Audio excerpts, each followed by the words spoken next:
BSc Food and Nutrition లో university first rank, second rank, third rank. Sun International, Visakhapatnam, Hyderabad. Telangana శాసనసభ budget సమావేశాలు మంగళవారం అనగా జూలై 23 ప్రారంభమయ్యాయి. ఈ సమావేశాలను 9 రోజుల పాటు జరుగుతాయి. అయితే మధ్యలో ఒక రోజు ఆదివారం వస్తుండటంతో 8 రోజుల సమావేశాలు జరగనున్నాయి. తొలి రోజు సభలో కంటోన్మెంట్ దివంగత ఎమ్మెల్యే లాసియా నందిత అకాల మరణానికి సంతాప తీర్మానం ప్రవేశపెట్టారు.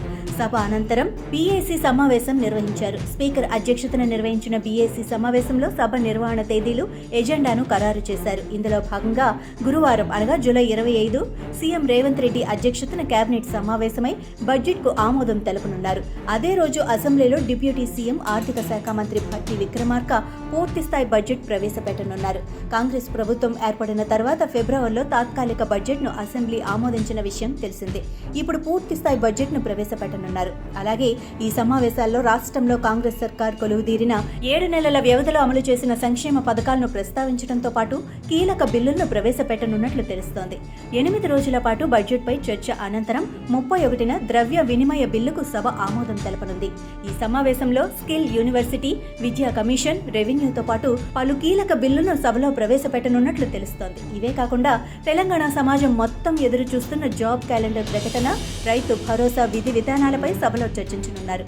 వీటితో పాటు రాష్ట్రంలో ఉద్యోగాల భర్తీ, డిఎస్సి, గ్రూప్ 1 నోటిఫికేషన్ల జారీపై సభలో చర్చించనున్నారు.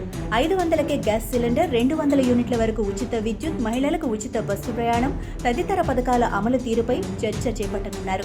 మరోవైపు 2 లక్షల రుణమాఫీ అమలును కూడా రేవంత్ సర్కార్ వివరించనుంది. మరోవైపు రాష్ట్రంలో రాజకీయ ప్రకంపనలు సృష్టించిన అంశాలను కూడా ప్రభుత్వం చర్చకు పెట్టనున్నట్లు తెలుస్తోంది. అందులో భాగంగానే మేడిగడ్డ బ్యారేజీపై కూడా ప్రభుత్వం తన వైఖరిని ప్రకటించనున్నట్లు సమాచారం. ఫోన్ ట్యాపింగ్ అంశాన్ని ప్రస్తావించనున్నట్లు వార్తలు వినిపిస్తున్నాయి. ఇక తెలంగాణ తల్లి విగ్రహం ప్రభుత్వ చిహ్నం రూపకల్పనపై కూడా సభలో చర్చించి తుది నిర్ణయం తీసుకునే అవకాశం ఉంది. ఇదిలా ఉంటే కాంగ్రెస్ ప్రభుత్వం ఏర్పడినప్పటి నుంచి జరిగిన అసెంబ్లీ సమావేశాలకు ప్రతిపక్ష నేత కేసీఆర్ గైర్హాజరవుతూ వస్తున్నారు. ఈసారి జరిగే బడ్జెట్ సమావేశాలకైనా ఆయన హాజరవుతారా అన్న విషయంపై సర్వత్రా ఆసక్తి నెలకొని ఉంది.